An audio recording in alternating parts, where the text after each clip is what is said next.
Welcome to the Tech Egg. Don't get scrambled. Enjoy the video.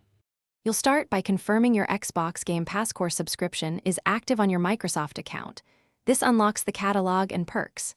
Next, install the Xbox app for Windows 10 or 11, or open Edge/Chrome for Cloud Play. Use the app for easier downloads. Once done, sign in with the same Microsoft account and enable two-factor authentication for security. Make sure your PC meets minimum specs so installs run smoothly. This prevents long delays when you begin downloading games. Now you'll browse the Game Pass Core catalog inside the Xbox app and use filters to find PC-optimized titles or select Cloud Play when available. Click Install for local play, choose your target drive, and monitor the download queue.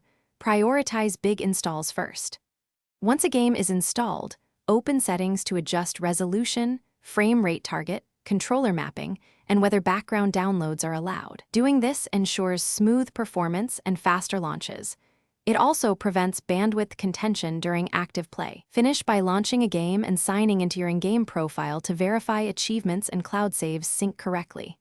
If a game won't start or stutters, first quit the Xbox app, clear its local cache, or use Windows settings to repair or reset the app, then relaunch and retry.